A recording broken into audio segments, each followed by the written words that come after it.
Hey, everybody. Welcome to the Divine Counsel Worldview podcast. I'm one of your co-hosts, Mel. I'm with my buddy, Rich. Hey, Rich, what's up? Hello, everybody.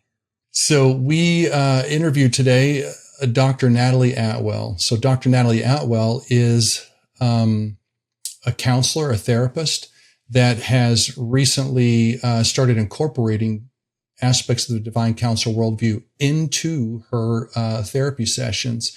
She started noticing an increasing prevalence of spiritual issues, of spiritual forces that are kind of causing a lot of the problems. And so she's developed kind of some systems of addressing that within her counseling. But she also does a lot of missions work and she ministers to the missionaries while she's over there.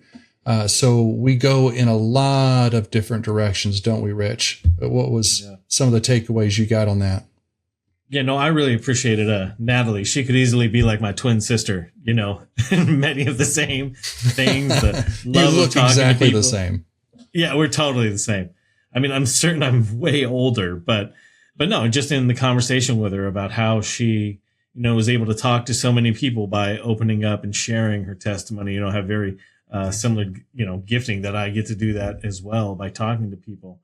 Just really appreciated her heart. It was a great conversation. I really do hope that I do get the chance to go to the Philippines and, check some of that work out. I would love to do that. I would love to, of course, have a translation in Tagalog first before we did, which hopefully that'll happen at some point. But yeah, no, I really appreciate it. It was a great conversation. I really hope to, be able to get her together with Fern and Audrey, to get them to have a conversation like we were talking about. Yeah, that would be like a force multiplier. I think they're both kind of barking up the same tree, but it's just kind of a little different, But she's very much in that vein of things. So I think some of you guys, there's some things we cover a lot of different topics. I think everyone's going to find something that really resonates with them here. So before we kind of move on with the show, we always like to do some shout outs. So first of all, want to shout out to Madison, who really helped us get linked up with Natalie and helped set things up and kind of all of her work and all of her communication. Madison, really appreciate it. Thank you so much for your help. And then another shout out, I gave him one for the previous show. I'm going to try and say his name right. His name is Gerge, I believe. So he's the guy and I said it wrong. I said he was in Slovakia. He's in Slovenia. I've always said Slovenia, but apparently he says they like to call it Slovenia. So he's in Slovenia, but he's doing the Hungarian translation of What Does God Want over there. And it's been challenging for him. I've tried to help him on some things, and I was probably absolutely no help. And I'm sorry, Gerge. He goes by Greg or Gregory. But sorry, buddy. But, hope we can come over and see you sometime. Would love to come over there. I want to, like we talked about that Lake Bled, beautiful place. Really want to see it. So such a beautiful place. Also wanted to talk about the theme music. So there's been a lot of comments on the theme music. Some like it, some don't. But I want to give you guys a backstory. So maybe you guys will kind of connect with it a little better. And we understand certain styles of music aren't for everybody. There's certain styles of music that I don't like. But I do like a lot of different kinds of style. Like, admittedly, polka, not one of my favorite kinds of music. Although during Oktoberfest, it is 100% acceptable. But that's the only time for me. But anyway, the guy that did this, some people mentioned the lyrics. They sound very, very like they are match very well to the purpose of the content of the podcast. Well, that's because Drina actually commissioned him. It's someone we know, and he is like a friend of the podcast. He is a friend of the Heisers. He loved the content, and so he actually wrote the rap song for the podcast. More than that, around the time we started doing this podcast, he was doing missions work in Nepal and actually took a Nepalese version, a Nepalese translation of What Does God Want over to Nepal to actually help him do the missions work. Now, unfortunately, we found out that the translation wasn't very good and it needs reworking. But, I really hope that you guys can kind of connect with the music. We need to kind of understand that different cultures, different styles of music. And like Rich and I were talking earlier about electronic dance music. If you've ever been to an EDM festival, there's different stages, and each stage has a different style of music there. And you can go to whichever style of music you want to. Well, I think the praise and worship the scene in heaven is going to be very, very similar.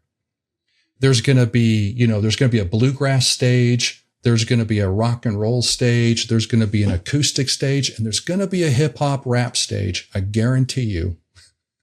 So I just think it's cool. I think it's cool that we got different cultures and different kinds of music. It's like that brother that I saw on Twitter, Occasional Rain, who has that Nephilim song and a couple of those other ones that has Mike's voice dubbed in. Oh man, I could listen to that all day. I loved it. Dude, that's some heavy stuff. Like that, the guy, like some of his stuff is like, it's like thrash metal. The guy came out of like some thrash metal type stuff, but he developed some really epic music. What's his name again? Do you remember his name? Yeah. Well, the group was Occasional Rain. That's what it was called. I can't remember his actual name. Oh, yeah. Hey, man, shout out to that dude. Like, we listened to it. Pretty cool, man. Keep it up. Yeah. So, anyway, and here's a way to get a hold of us. If some of you guys are producing music or something like that, and you want us to hear like this guy, Occasional Rain, like we'll give you our email addresses in a little bit. If you want to get in contact with us, if you want to say, we like hearing from you guys. Like Rich gets a lot of emails. Like we like hearing about your life stories. We like hearing about the things that you're doing. If you have some kind of special story, some kind of special way that you're kind of, that this has been meaningful to you and you're using this, information to kind of like do discipleship, you're using it to reach out to other people or maybe, interact with other cultures. We want to hear about it. Please, or just send us your words of encouragement by all means, and your prayers, your words of encouragement. Like we want to hear about it. My email address is mel.divcw@gmail.com. Rich, what's yours? It's miklatrich@gmail. That's miqlatrich@gmail.com. Yeah. So let us hear from you. That's it. Thank you all very much. We hope to hear from you. Hope you enjoy the show.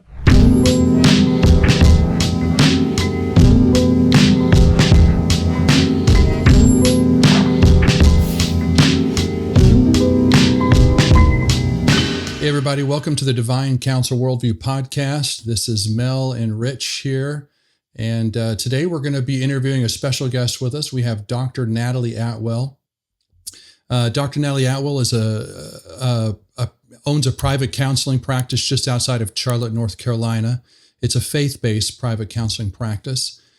She's also an adjunct professor at Liberty University, and she has a passion for missions, which she's most recently been to the Philippines and also to Nicaragua. And she does a lot of caregiver ministry to the missionaries that are there. They're kind of exhausted from the job. Some of you guys that haven't ever been on missions, you got to know that they get tired.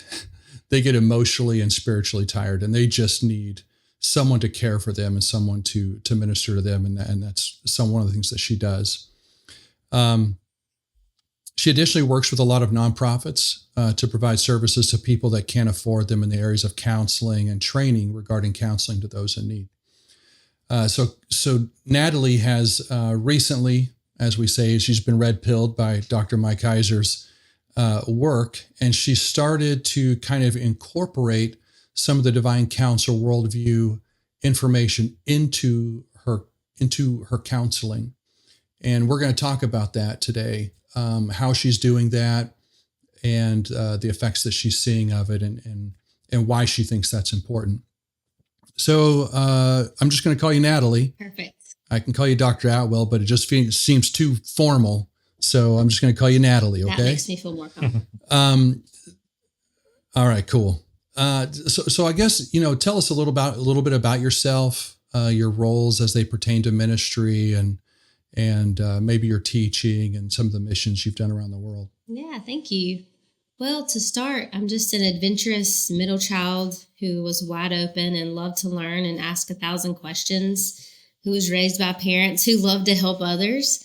And so I'm a firm believer that who we are is shaped by who we love and who loves us. And so by me watching my parents minister and serve everyone, that they met, it just naturally led to me being a therapist and someone who wanted to help others. And that goes beyond just private practice. It goes to helping those who can't afford services, to people across the world of all nations, being able to provide services in the name of Jesus, wanting to give them hope and healing that I believe he is the answer to for a lot of reasons. So, but I'm also a mother and of 2 very big Divine Counsel worldview fans. Sometimes they weird their friends out right now.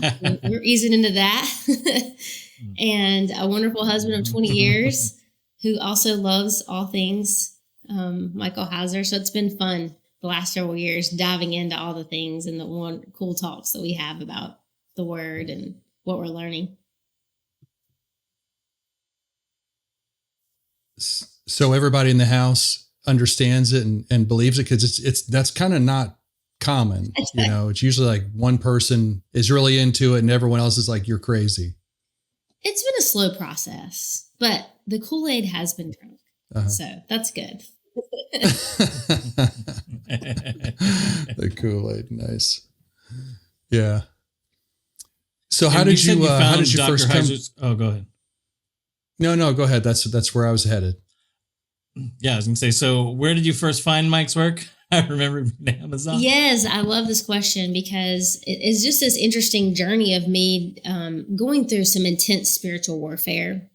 And I don't think the church really does a good job at fleshing out Ephesians 6, or at least in my experience, and that's to no fault of their own. But sometimes you just don't really truly understand what those things are.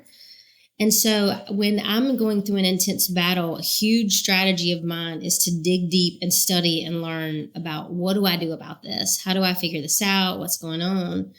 And during that same time, someone had prayed over me and said, it's time for you to come off the battlefield and into my courts. And I was like, okay, what in the world does that mean? And so that sort of led me into digging deep and reading some books about things. And it led me to an Amazon page where the unseen realm was there. And I think that was related to the Divine Counsel and all that. And so I bought the book and started reading it, and it's an intense read. I tell people on a weekly basis, if you want the Cliff Notes, start with Supernatural.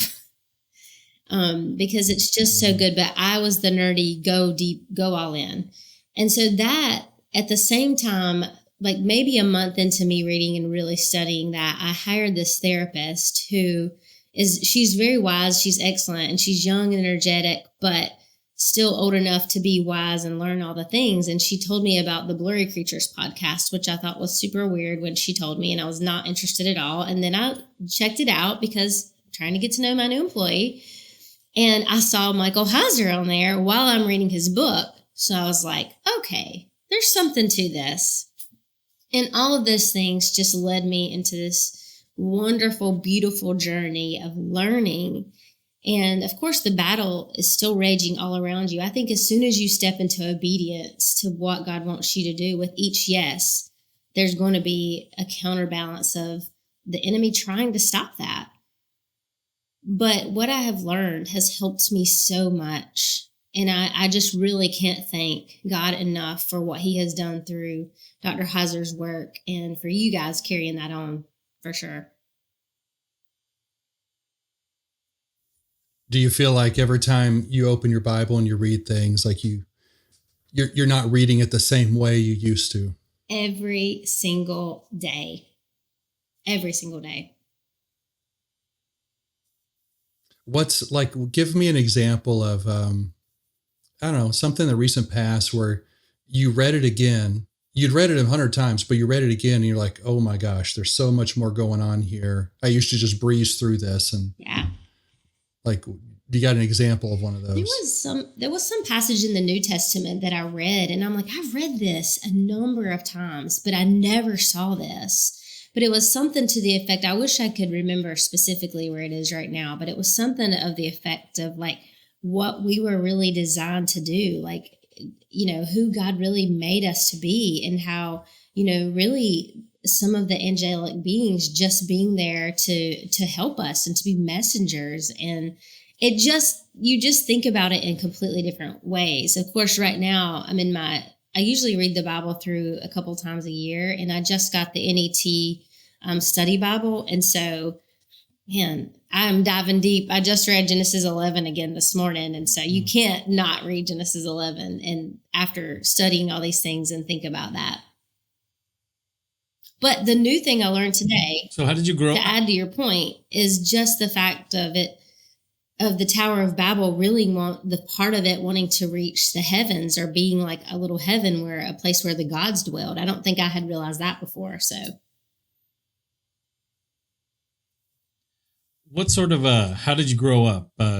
Like what sort of denomination, Baptist, or what sort of theology did you have prior to running into this a couple of years ago? yeah, I would say I grew up a Baptist-costal. So I grew up in technically a Southern Baptist church, but it was definitely a freedom of spirit type church. And I've also been a part of more charismatic churches in more recent years. But I'd like to say I'm sort of in the middle of those two. I have a love of God's word that I really feel like foundationally the Southern Baptist gave me. But I also love the freedom of the spirit that I have learned from the charismatics as well.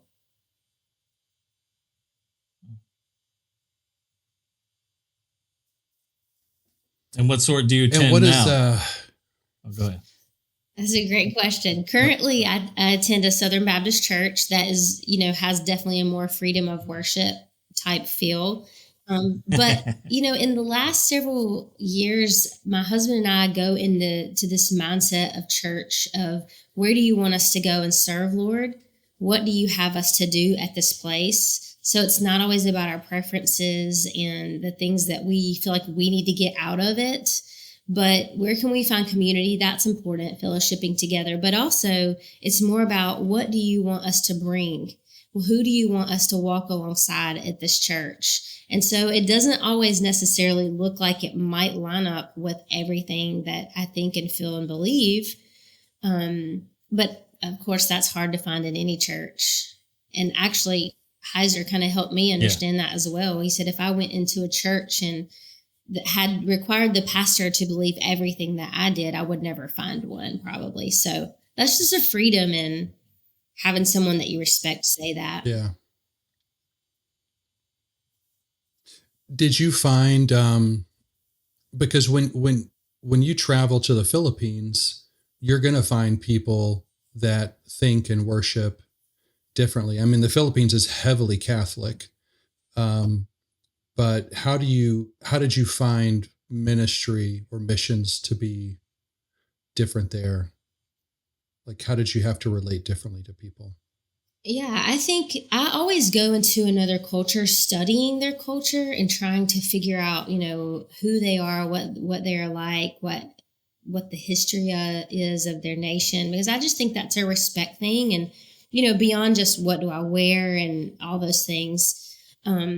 And so that definitely helped me to prepare to go there. But the area that we go in, of course, there's the Catholic presence, but there's also a huge Christian presence. And the ministry that we work with is probably more in line with the charismatic denomination, but their heart and their love for people and how relational they are is just something that is beautiful and wonderful.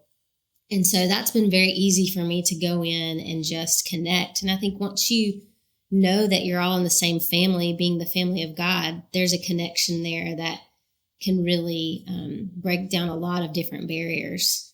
But I've just luckily had that personality. I guess God's given it to me that I'm just going to be who I am wherever, and I'm just going to love you and try to get to know you. And so I have friends literally all over the world.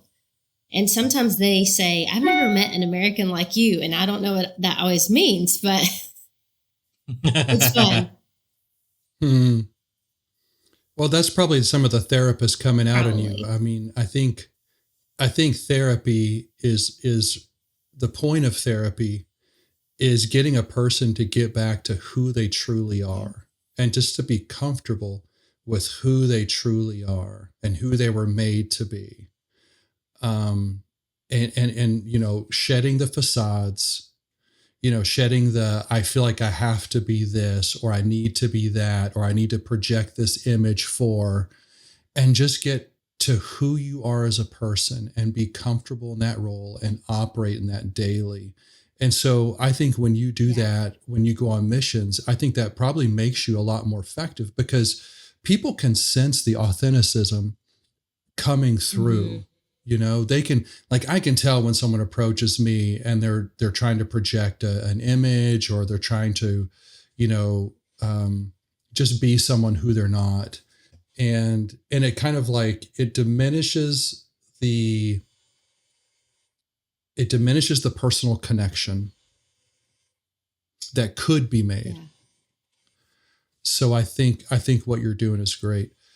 Do you, when you're over there, and I'm always asked this when people do any kind of missions overseas, because I'm fascinated with it, and Rich has seen the same thing, because the other gods are a very, very prevalent factor. You know, supernatural other things are much more readily accepted over there. Did you find yourself having to deal with mysticism, or like what we would see as superstition? Did you see those kind of things in the Philippines? Absolutely. And honestly, in every country that I've ever been to, and it's not weird to them, the idea of principalities and even, you know, some of the like powers of darkness, all that is not weird to them. They're just more used to speaking about those things. No matter where I've been, Kenya, I wish I would have known about these things a little deeper when I went to India, because, you know, seeing an idol factory where they make idols there I thought that was so strange. And now I have a whole different reference point for that. But most recently in the Philippines, I will say, you know, just going into the villages and they'll say, hey, we need to go pray over this lady. You know, she's plagued by a demonic spirit. And you just don't have those conversations as often in the U.S. as you do there. And it wasn't a thing. It was like, we got to go to this village, pray for this woman. It's going, you know, I'm like, okay, let's go, you know. And and I remember in Kenya, when I went one time to do some like anti-sex trafficking work and education there, the sweet pastor there at the church that we attended while we were there, he was talking about just being sensitive to the Holy Spirit, and how God had showed him that like a bracelet that he had, he needed to get rid of it because it had been like at some level, you know, sacrificed to an idol or had something related to idolatry, and he got rid of it. And I was like, wow, not that everyone needs to go to that level, but what if you do? And so it just wasn't weird there. Whereas if you had a pastor saying that on a Sunday morning here, it may be a very different reaction. Burn all your Harry Potter books. No, I'm just kidding. Right. That's the American culture there, not Filipino.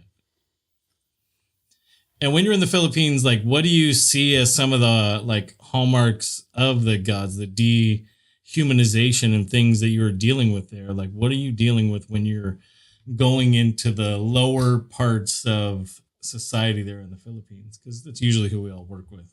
Yeah, their level of trauma is beyond, you know, most of the things that I hear here in the U.S. Now, I work with some victims who have been rescued from sex trafficking here, and it's terrible. Don't get me wrong. There's some awful things that happen here. You just don't hear about it as much as you do there. And there's stories of, you know, a very high, powerful person in a community, a tribal community, who just wants to abuse a 9-year-old girl, and he can because of who he is, and you don't go up against that. And then he terrorizes her, abuses her, and they have to make her leave, and maybe her younger sister, so that she doesn't continue to get abused by this man. And then so, you know, sending a girl away and her younger sister by themselves to another village to then be traumatized again, to eventually be in an orphanage where, you know, someone is, you know, hopefully going to rescue them, which is not very often. You just see how much just the dehumanization. You're exactly right, that there's no value of this precious girl, this precious gift that God has given. And I just love so much that the one true God values children so much. And I think you can often tell about a community and a society as to how they treat their children.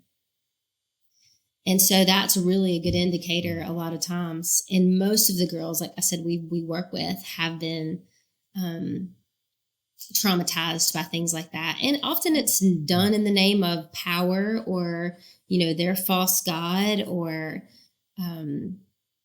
whatever it may be. And sometimes they believe, weird witchcraft type practices about the weather and you deserving certain things. And there's just a lot of different things that are going on. Yeah. Yeah. Very animistic cultures that relate. You hear a lot of that same thing when you're reading in, the books about Irian Jaya or Indonesia and things like that. The same things within the tribes that they do these things because of their relationships with their deities, quote unquote.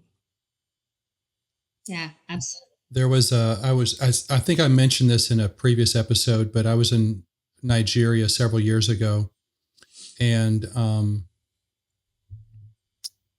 we were the hotels, the nicer hotels, just in the lobby. They're just full of prostitutes. Like I didn't know at first, but there's just like these individual ladies just sitting by themselves everywhere.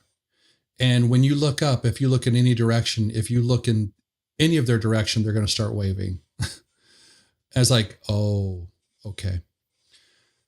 So I had a talk with someone about this later, because a lot of them, they did not look like, kind of like in America, not all of them, but in America, you'll see a lot of like prostitutes. They're just strung out on drugs. There's some kind of addiction or some kind of like physical abuse going on that they're kind of connected, codependent with, sort of. But in Africa, I was like, these girls all look like very clean, of their right mind and stuff. Like what's going on? Like what causes them to stay? And they said, well, a lot of their families couldn't afford to keep them. Maybe they had a debt. Yeah. Maybe they just needed the money or something. And so they take their prettiest, or the one that they just don't have the money to feed, and they sell her to a madam. And then the madam takes this daughter takes this girl to a witch doctor, and the witch doctor puts a curse on her that if she ever leaves the madam, that she will be cursed, and her family, and like maybe her favorite sister or favorite younger brother or something like that will also be cursed. And they really believe this stuff there. And so in Nigeria, you have a lot of Catholics and you have a lot of Baptists, but you will see this mixture of like Catholicism or Baptist and some level of mysticism that they strongly believe in. And so these women won't leave prostitution because of the curse that they truly believe that they are under. So that's why they stay and do it. It's sad. It's the saddest thing. It is. It's very sad how twisted the beliefs are that are wrapped around abuse. For sure. Well, and I wonder, I guess for me, I kind of wonder, because, here in America, I don't see the power. And so some of them, they say they see the power. I was there teaching a class. And in the class, they asked me the strangest question. At one point, because I was talking about talking to somebody. And at one point they said, what happens if the person disappears? And I thought, well, like, you mean escaped? Like you turned around and they ran out of the room and escaped? And they're like, no, disappears. And I was like, do you mean, I tried all these other like kind of naturalistic excuses, and it got like around the third or fourth round, they're like, no, disappeared. And I said, you mean like poof, vanish, magic, gone before your face? And they're like, yes. The whole class, like 20 of them go, yes. Wow. And I couldn't believe it. I was like, I don't know. I was like, I've never had that experience. I don't know, have any buddies that have had that experience. But there's clearly a lot of craziness going on over there. There's a level of power that the darkness has there that at least like we're just not seeing. And I'm not saying the darkness doesn't have power here. They definitely do. But I think it's just more hidden, maybe because of our naturalistic bent. I don't know. Yeah. Well, part of a reason why I wanted to learn more about this, and then, I'm talking to my staff about this, they're like, you've got to train people on this. And I've done some trainings at churches and actually developed an online course about all this, is because I'm seeing an increase of some of that weirdness here. And so I think, again, I tell a lot of people, if we, in the end times, it's going to be as in the days of Noah, then we should probably understand what it was like during those times and then prepare to deal with that. What does that come with? And so, for example, I have messages constantly about, my daughter is having night terrors only in this one room of our house. I'm having, I have a daughter who has no history of trauma, having dissociative symptoms. And so there's a definite increase even here in the US. I just think as a counselor, I'm the frontline defense. And so even the church that I'm attending right now, the current pastor, I'm talking to him about these things. I'm like, you've got to start studying this. And I actually grew up with him, so I can talk to him like that. And I said, what are you going to do when someone from the church comes and says, I was abducted by aliens? Or how do you have a conversation with a youth in your church who is obsessed with Stranger Things, or they're watching Ancient Aliens or something like that? You should have a biblical answer. He said, I'm just going to send them to you. And I said, well, yeah, I don't think that's going to work. And he was kind of joking, but I'm like, you've got to be more prepared than that, because we can't do it all. And I think a lot of the things that you talk about, I think really could play into some kind of greater deception, if that is what 100% occurs. I think if that stuff, if the church doesn't talk about this in a reasonable way, I think we are setting ourselves up for 100%. Failure, and that a lot of people will fall away because they're going to be like, hey, you never talked about this, and, Ancient Aliens is making more sense than you right now. Right. And, I'm about to say something that's probably going to ruffle some feathers in the audience. Rich isn't going to care. So I used to be, because we're kind of on there, like regarding like eschatology and kind of end time systems. And Mike talked about this a lot. And I'd already kind of gone down this path before Mike even talked about it. But I used to be hardcore on the pre-trib, mainly because that's just what I wanted it to be. Because it's just like, it's this escapist, hey, we're out of here early. Like, I got the free ticket home. See ya,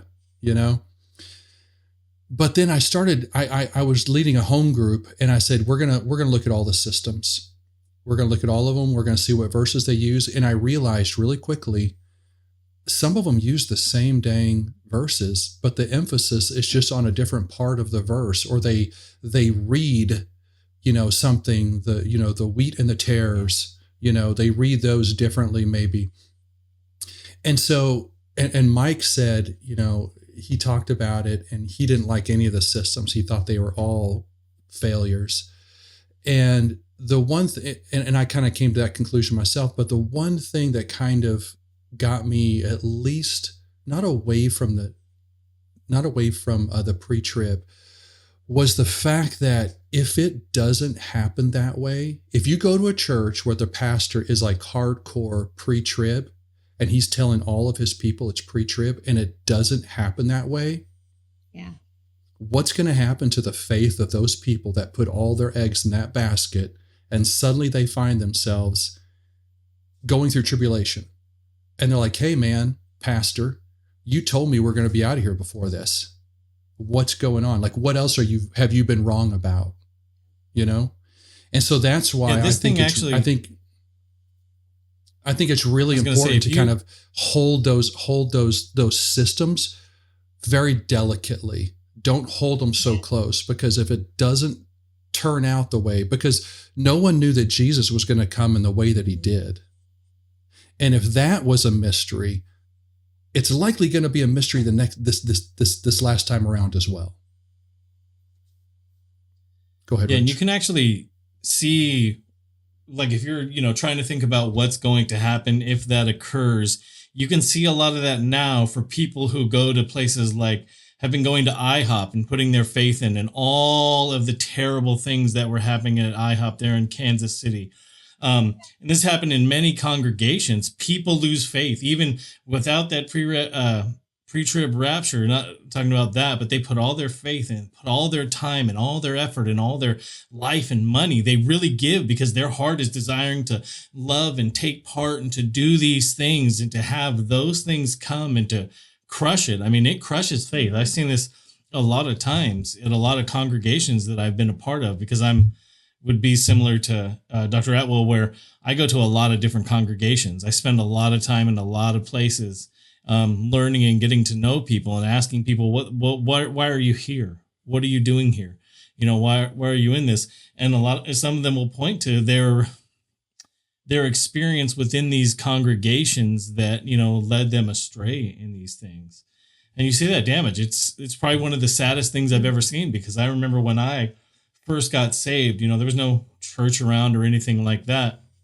But I went so naively at the age of 19 to these congregations and was like, well, they have to know the truth. God has to have taken care of it. I don't know any better that there would be these deceivers or these people out there misleading people, or, even people just mistaught, you know what I mean? And pushing ideas that they learned with a genuine heart that are doing this kind of damage. I think about the pain that has caused me, much less someone who maybe doesn't have the same sort of fortitude with trauma that I have had in my life. And it just crushes them. It is devastating. It's so heartbreaking. Yeah, I would totally agree. And a huge part of my job actually is dealing with people who've been hurt by the church, to be honest. I kind of call that my specialty, is dealing with spiritual abuse and those who've been hurt. And, I love that God has given me that as a ministry in a way in my counseling practice, specifically here, that he's led so many people who are just hurt by the church that I've been able to come alongside and help them not lose faith or encourage them to get back into the church. And there's a whole host of reasons why. Yeah. And to be honest, it's hard for me to go to church around where I live, because I know way too much about a lot of different churches and pastors, Yeah, and they're in Charlotte. We won't name names, but yeah, exactly. It's a lot.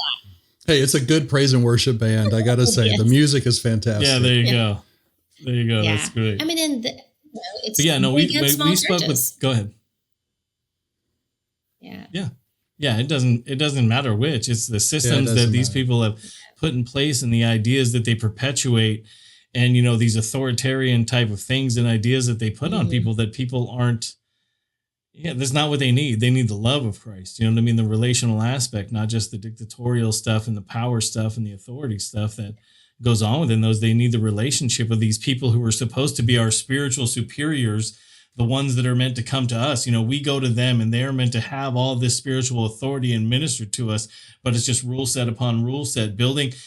We talk about this, but they build like a foundation of a broken person. I came to the Lord the day I was going to kill somebody, so I go to a congregation for the first time, and they're teaching me about the pre-trib rapture, and all of a sudden they're trying to, build their system on top of my life when they haven't even dealt with the true foundation of it, which is all this trauma over 20 years and all this, brokenness and hurt, rather than actually loving me by having those conversations and letting me let that out, and sharing me, through it. They're just trying to build these things that inevitably just crush people. And you see it everywhere.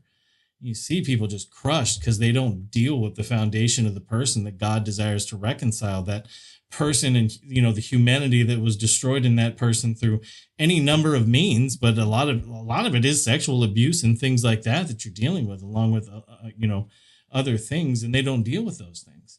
And you got to deal with them. You got to deal with those things that are, base in people. It may seem like so simple, but it's the truth. How did you end up where you are? How did you get here? You know, when I used to work with all the homeless people, that's what, you know, and they wide range in the Bay Area of, you know, ages and, you know, ethnicities and all these things like that. But you'd have to sit and talk to them to get to know them. Say, hey, how did you at 44 end up homeless and addicted to crack here in Berkeley, California? You know, because that's just not normal. You know what I mean? Like, that's, you know, how did you do that? And you got to sit and you listen to them. And many times when you do, first of all, just listening to them, period, will bring some sort of healing, because all of a sudden they feel that respect. You know what I mean?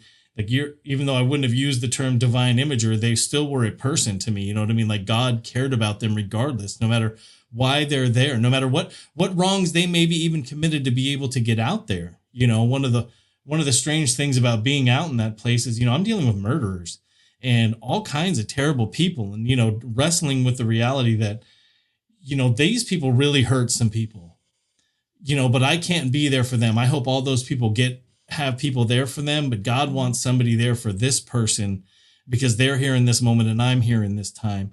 It's difficult, but a lot of those things, you know, are just listening and, you know, letting them share that stuff and then reminding them that God does love them, that God does care for them, that he created them in his image, and he desires to see them come to that understanding and begin to love him, and then eventually love themselves because they see the way that God loves them.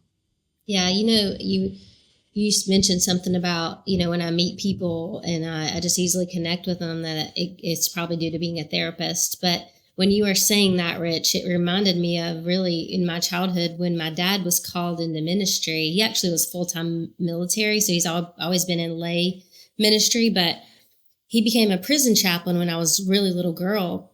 And we went every Sunday night to a prison, and that's where our church was every Sunday night. And then we didn't think anything about it. And so he preached and we sang, me and my sisters and my mom.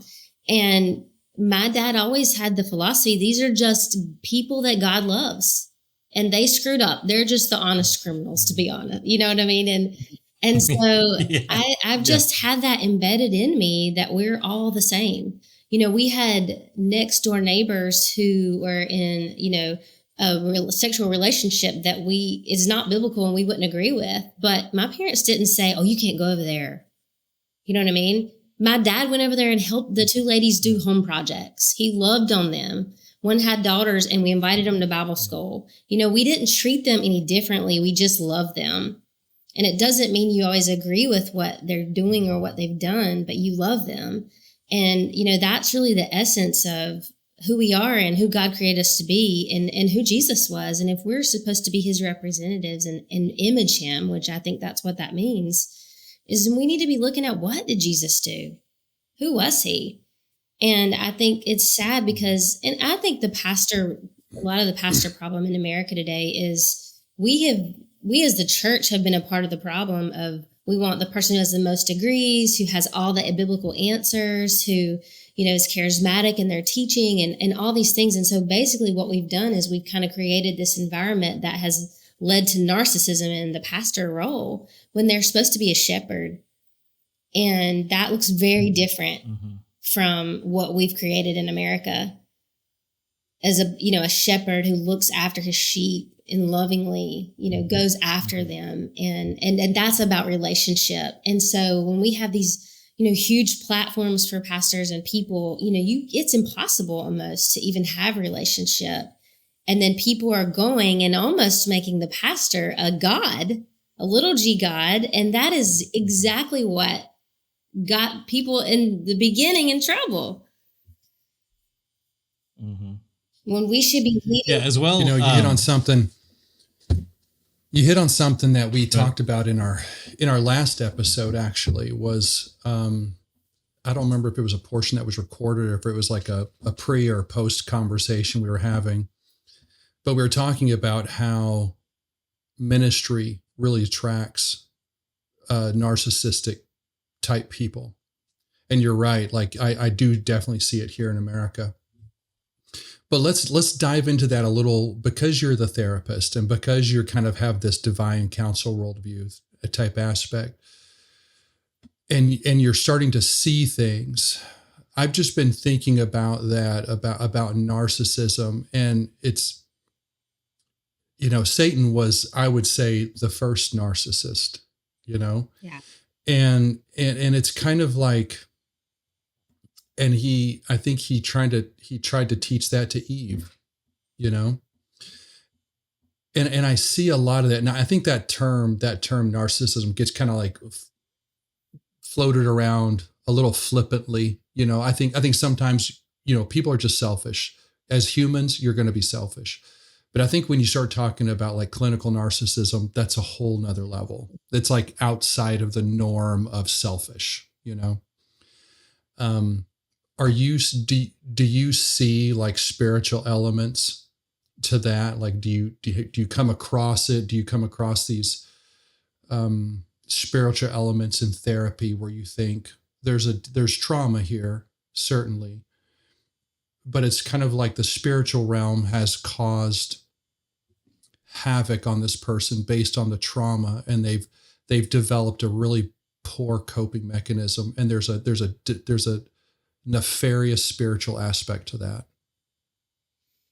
Yeah, absolutely. And, I would definitely say Heiser's work has helped me to better understand problems like that, for example, because narcissism from a clinical perspective falls into the category of personality disorders, which is very different from a clinical diagnosis. And the personality disorders are where the hardcore really concerns actually come in, and people oftentimes have no idea how to treat those things. And if you do look at it from a spiritual aspect, it's hard for me oftentimes to separate the fact that we're spiritual and physical, because I think we're just beings that God created, and God is spiritual, but he created us. So it's all wrapped up together.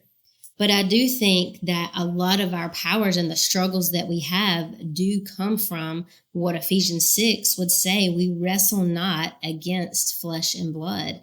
So whether that is your own flesh and blood or flesh and blood of someone else, and the enemy's really deceptive in that way. He wants you to think it's you, or wants you to think it's someone else. So you have to really understand, what is it that I'm actually wrestling against? And I do believe it goes back to those, from Genesis, the Satan in the garden, and, what happened in Genesis 6 and then Genesis 11. I think you can track really every problem, especially from a mental health perspective, back to those three rebellions. And they all came from evil influences, from fallen sons of God, fallen beings that influenced humanity. Now, humans, we did agree and partner with that. And I think that's still how it happens today. But we do need to know what we're up against, where it's coming from, and then how to combat that. Does that answer your question? Yeah. Do you, I guess when you've, in any of your counseling sessions, is there a moment where you kind of realize there's a spiritual element here, like there's a deep seated, and it's kind of like, do you feel like I need to somehow address that, as opposed to just kind of the therapy of the person? I guess I'll go for another example. And this gets into the realm of the weird, but in our last episode, we interviewed Fern and Audrey. And so they deal with, a lot of people with dissociative identity disorder. And they deal with some really, really deep-seated spiritual issues. And so sometimes things will actually manifest during the counseling session. But what happens is that one's much more targeted. And I think in America, a lot of these mental health issues lie hidden. They're in the background, and therapy is mostly just addressing the surface and maybe a one or two layers deeper, but they're not getting to that third, fourth, deep layer of the spiritual aspect. Have you ever had a moment where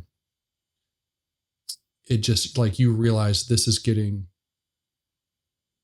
there's a deep spiritual issue here? Yeah, absolutely. And a lot of my research and studying over the last several years has led me to sort of develop a model for how to get to that point and how to assess it, because a lot of therapists just don't know as well. And so I want to help them understand. And so what I usually typically encourage someone to do is go try all the natural, normal ways that you would approach a problem with someone when they come into the therapy situation. But then if you really feel like after a while that nothing's changing, nothing's happening, you're trying everything and you just keep hitting a brick wall and you can't figure out why, then you should probably assess some of the weird influences, is what I call them. And so I actually created an assessment that goes through a lot of these weird questions that people aren't asking, but I would say they need to ask. And actually, I don't know if you guys are familiar with Dr. Laura Sanger's work, but she is excellent in this space. She's a clinical psychologist too. She's actually on Blurry Creatures a lot, and I have connected with her and I actually had her review the assessment, and she said it was great. And she only had me change one word, but it asks questions like, have you ever had any ritualistic abuse? Have you ever had any occult involvement? Do you practice New Age things? Do you have any family members that have been involved in fraternal orders? And so I asked tons of questions. And then if they've answered something on that we're like, oh, okay, then, and we ask the sexual abuse questions in a different way. But anyway, if they say something on that, or we've even had parents take that, then we will go through a biblical treatment model if they're open to that, which is just it's involving, really Matthew 4, what Jesus would model of how to combat that, casting off, renouncing, and really at the end of the day, it's submitting to God and resisting the devil. I think people often forget that submitting to God part, but I have a whole treatment model, a whole step-by-step process that I believe it's biblically based. And I've had other pastors look at it to check me on that, because that's really important for me. And it's been helpful. And so I'll give you an example if that's okay. I had one client who she had found a lot of healing in the area of anxiety for a long time. But there was one specific, she had health anxiety for years. And, when I started studying this, I actually saw her, I've seen her for years prior to me learning some of these things. And I actually went kind of deeper with her one day, and I was like, we need to really figure out what is the root of this health anxiety issue. What is going on? Like, how was this introduced? Like, when did it start? And we started talking about some of the weird things. And she ended up being able to go back to the 6th grade when she went to a little girl's house where the little girl got a Ouija board out, and the parents were like smoking pot and all that. And so when she left, she was kind of scared. She left, went back home. It was like in the neighborhood. And she told her parents about the pot. And, she was afraid she was going to get sick because she was around it. You know how little girls are at that point. You don't know. And ever since that moment, it's like it was just cemented in her that she should be super anxious about her health. And so when we talked about how it could have been, hey, there was some type of demonic presence some type of power of darkness that you were introduced to at that moment that has been plaguing you and putting these thoughts in your mind since then. And when she can really prayed against that and specifically talked about that moment, she has not struggled with that since. And she is in her 30s and has struggled with that since she was a little girl. That is a massive blessing from the Lord. And the more that we have tried this and talked about this in my therapeutic practice, in my practice in Charlotte, it is interesting because we hear it all the time. And sadly, many people don't want to go there. They're like, well, yeah, I'm having the struggle, but I don't really want to go there. And so it's just, it's one of those things. But hey, if you want to go there, we've got an answer for you. And in my course, I go through, where these evil things come from and why it's bad and how they're really trying to destroy you, to steal, kill, and destroy who you are supposed to be. And they lie to you and tell you everything else. You're this, you're that. I mean, you can see it even in the whole sexual identity crisis. I am this. No, you're not. I remember years ago, even the Lord just showed me, just tell the person you're not straight, this, that, whatever the alphabet is, you're that person's name. And that was freeing for some young teenagers at that point. But now I have a whole new context of saying all of these powers of darkness are really trying to keep you out of God's family, and God just wants you. And this is what you were created for. And don't let anything or anyone else define you but your Creator. Amen. When you're in the Philippines and you're caring for these, the pastors or missionaries, what is it that's wearing them out? What is causing this? I mean, are they dealing with a great deal many things like this without necessarily all the tools they need to be able to handle these things? Yeah. Thanks for asking that. I would say it's absolutely, I think they're burned out with trying to handle all the problems themselves instead of, really realizing that they need to let go and let the Lord handle it. And to be honest, it's really hard to try to meet the spiritual needs of those that you are serving. And when you don't have necessarily all the things that you need, or you're struggling to make sure these kids are fed or have shoes on their feet. And so sometimes just the pure physical needs get in the way, and they just seem so overwhelmed with the mass of needs that they're trying to provide for. I think sometimes they forget, okay, God's that ultimate provider. He's just using you. But they really just want someone to listen. Because there's as much work. I'm sorry, go ahead. Yeah, well, debriefing is a big deal that people don't have in missions or when they come back from missions or anything like that. Anyone to talk to of depth and understanding that they can, hear their complaints and, or whatever they're talking about and actually, not judge them, but, listen and let them share these things. Because oftentimes, there's as much work as you want to do in the mission field as you want. You can keep yourself busy forever and ever and ever because the needs are constantly going to be there. But if you don't have the things that you need, if you don't have the proper fellowship, if you don't have that buddies and friends, and that's what happens in a lot of these fields is conflict, as far as I remember.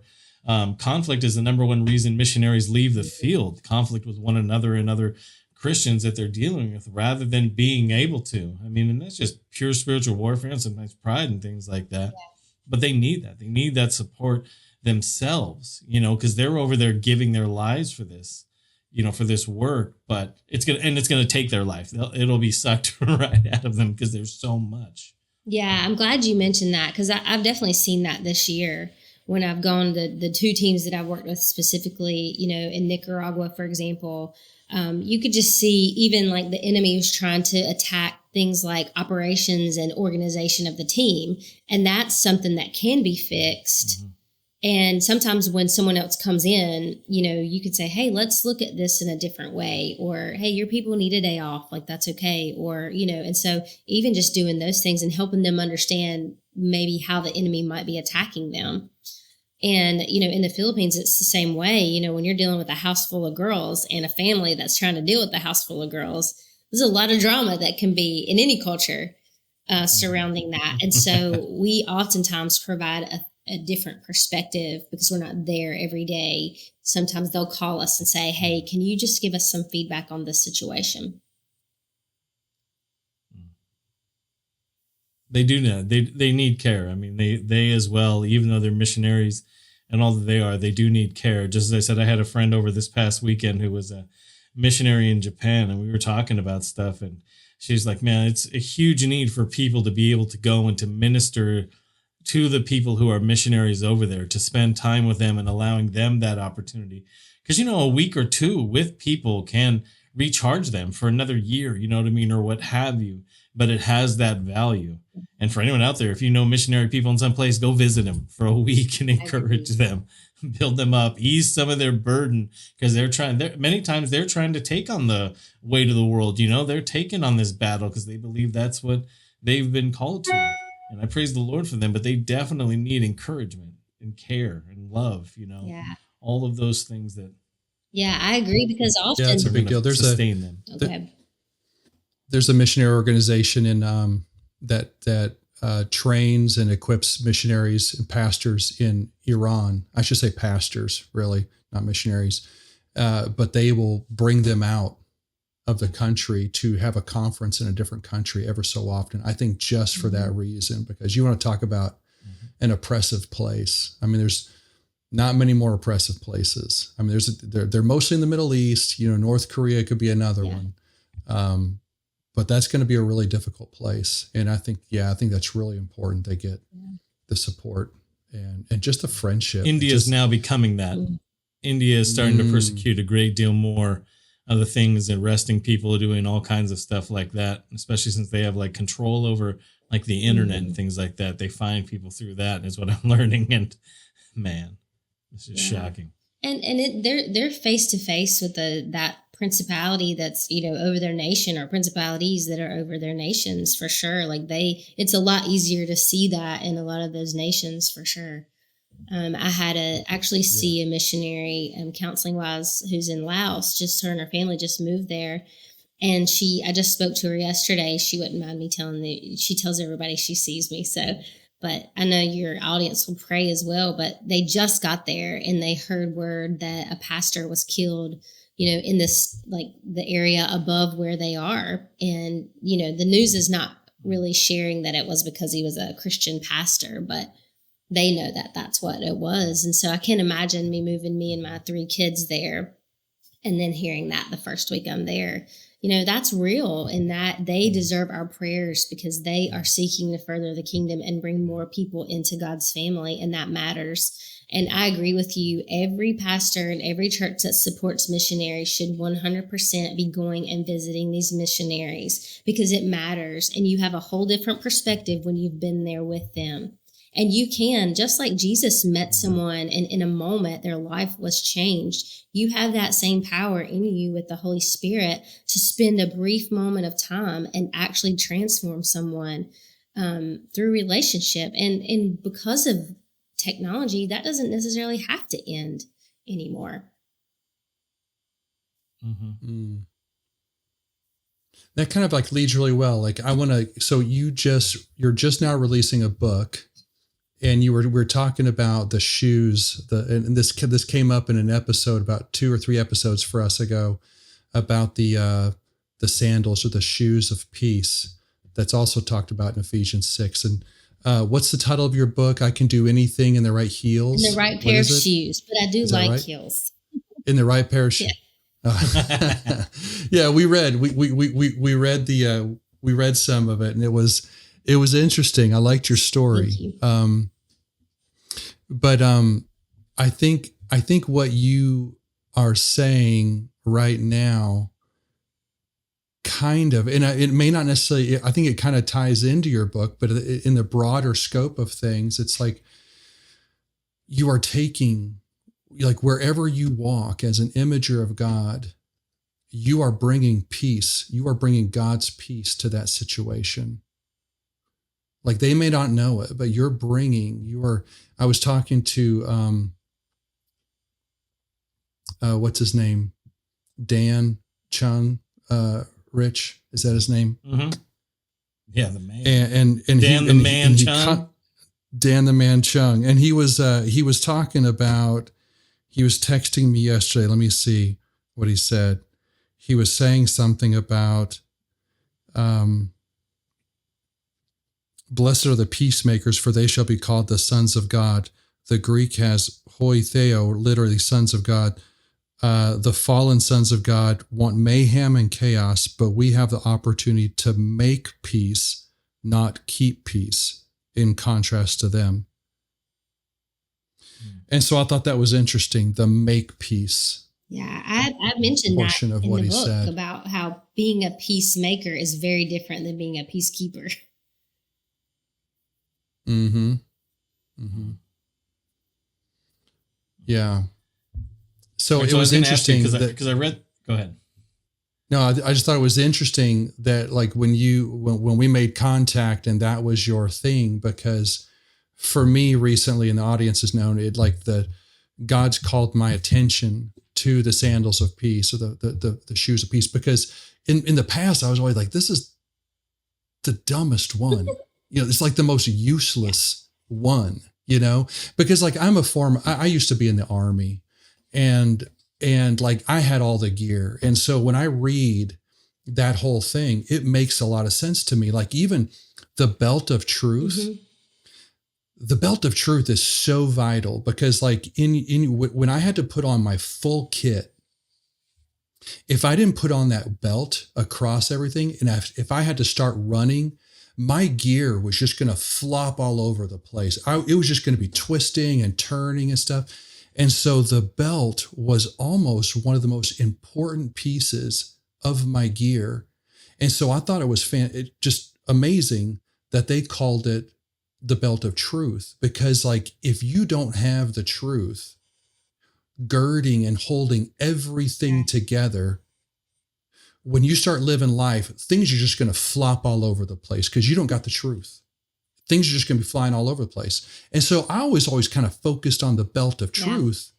And I just didn't think the sandals, the shoes of peace were that big of a deal. But there was like something was God was like, you need to pay attention to this, you know? And so, and then you come along, Natalie, who's wrote a book about it. No, it sounds like such a girly book.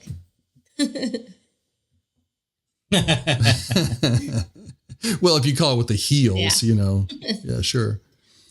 But I think you make a lot of good points. Rich, what were you going to say? You had some comment. Well, I just wanted to talk about, we were looking at one of the chapters in your book, you know, you were talking about imprinting and the trauma and good things that can happen from that, right? Sadly, I'm totally destroyed by the culture. So when I saw that imprinting thing, I immediately thought of like Twilight, where I know Mel is Team Edward 100%, went all the way with that. No, I don't know either one of them, and I don't care. I didn't want to be part of it. My wife had a baby shower, and someone bought all these like Team Jacob things to throw on there. There's like one still in my fridge from like 13 years ago. I'm laughing so hard. That's awesome. Because that makes me feel a little. Anyway, when we were talking about those things, you know, we were talking about, you know, meeting people and things like that, and those things that have happened to us many times open up doors that we never thought could have been there if we didn't endure that trauma. Because I mean, I find that when I share my testimony, I'm very open about what I've endured, what I've been through, all of those things, because I believe it's the glory of God. Besides, none of it was my fault when I was a kid, you know, didn't do anything to do so. But in willingness to do that, it really opens up people to share more. I mean, people confide in me, you know, all the time because I'm willing to open that. I mean, what do you find in that? Do you find that helps you a bit as well? Because it was interesting to read that. I had to actually Google clubfoot because I didn't know what any of that was. You know, fascinating. I just always like to say I could maybe be in the circus, but not really. My parents like, no, it's, you know, honestly, it's funny, Mel, you were talking about like the belt of truth because that was your experience. And I was thinking the whole time you said that, like, because I've had a struggle with shoes, I naturally just, you know, gravitated to what is that one about? You know what I mean? So I think sometimes where your struggle is, it can often, you know, if you had a struggle with shoes the way I do and the way my feet are, you know, it just gives you a whole different perspective. And I think what you're saying, Rich, is the same way. When you've had a specific, you know, trauma or you have something in your life and you can connect with someone on a deeper level who has been through the same thing. And of course, you're not going to meet people who've had all the same experiences, but I think only a good God can use pain in a way that it can help someone else. Like he's not going to waste it. You know, I don't know of any other God that can do that, you know, or any other religion that really even offers that. And I will say in the times in my counseling sessions when I've felt led by the Holy Spirit to disclose, is what we call it, a little bit about my story or about specifically like sexual abuse, it completely deepens the relationship with someone on a whole nother level. And there are clients that I have seen. I actually saw one today who she said, I've been seeing you for 14 years. And it's not because she still struggles with a lot of things, but she just wants to come in and check in with me every now and then. And I was the first person she told about her sexual abuse. And that is a big deal when someone shares something that deep and that dark. It's a huge deal. And I count it as the highest privilege and honor for someone to be safe enough, to feel safe enough with me to share that, and for God to allow me Amen. to help them heal.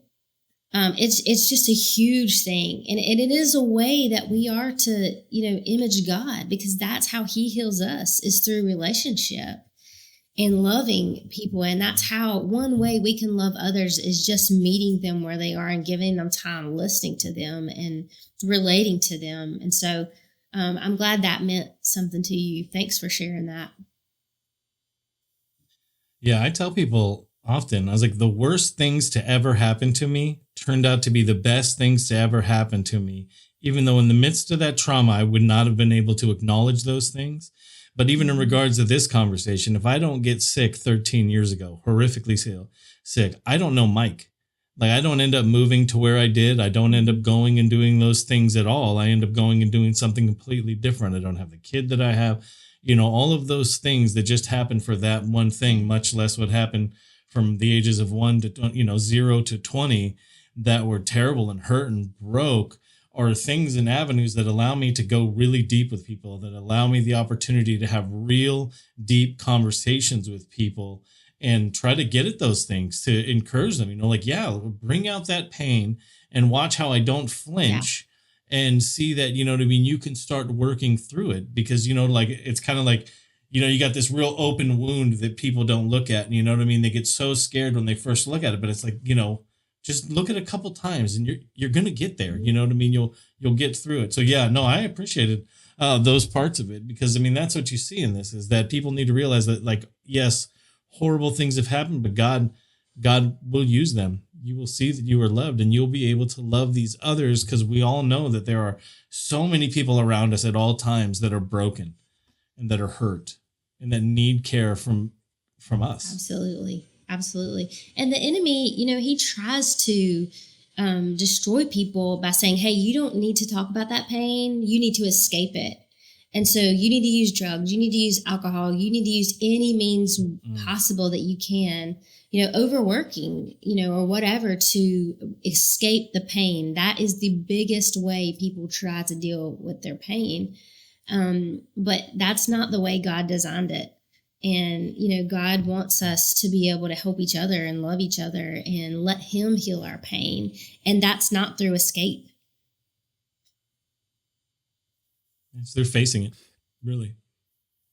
And I thought that was actually the imprinting was actually a good example of how a filter gets put on our lives through which we see the world. That, like Rich was saying, it may be really bad at first, it may be really painful, but it allows you to see things moving forward in your life that you're going to be able to help people that, like, I might not see. I might not be able to help those people because I don't have that filter. So this is like the one time, well, I'll say one time, but this is like a time when, like, having a filter actually benefits. It, like, works for the body. I thought that was also a really interesting part of it. I really enjoyed that. And it's another thing I love about God. We have a high priest who understands, because he suffered. What other God out there has that story like our God? Yeah, that's right. I ask people when I meet them that actually believe in the other gods, I ask them, I said, how do you know your gods love you? That's my question to them. I was like, how do you know that though? Like, show me the manifestation, because I can testify right now for like 16 hours about how my God has loved me, how he has cared for me through hardship, through pain, has shown me glory. I've seen the greatest thing. I have the greatest presence. Show me how your gods do that. That is great. That's probably the evangelism question we need to start asking. Yeah, probably.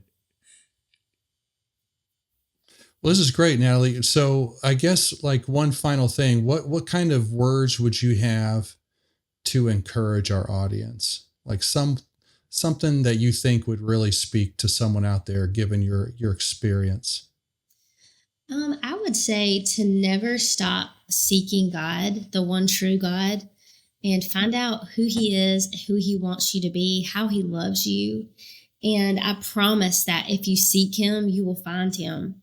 And he is faithful in that way. And I would say also, besides seeking him, is to be intentional about knowing who your enemy is and about putting on your armor and knowing how to fight in the right ways, putting on the armor of God, knowing who they are, resisting the enemy by submitting to God. And I think if you do those things and you find other people who you can have godly, relationships with and communication, and ask the weird questions, that's okay. I think that is going to make your life just such a journey of learning about who you were created to be is a beautiful thing. And so you'll find a beautiful life in that. Not an easy life, not a life without hardship, but one that's worth it. That's awesome. So her book is called I Can Do Anything in the Right Pair of Shoes by Dr. Natalie Atwell, Atwell. When does that book get released? It's released. It's available on Amazon. And if anyone's interested in the course, it's also available on my website, mentalwarriorconsulting.com. So if you want to find out more about the weird influences. Okay. Can they get a hold of you or whatever your counseling service there as well? Yeah. And I'll email you guys all the contact information and stuff too, if you'd like to have that, put it on your podcast. Okay. That sounds great. Well, thanks, Natalie. We really appreciate you coming on. Thank you for this and we hope to continue the friendship and look forward to seeing how things develop in your missions and in your counseling as you incorporate all this Divine Counsel worldview stuff. We really appreciate it. Thank you so much. I would love to come back. Thank anytime. you very much, Natalie. And you guys have to go to the Philippines with us. Yeah, I'll have you back. Oh, we're down. I know I'm down for that. We're down. He is. He's totally down. I'm down. Awesome. All right. Thanks, y'all.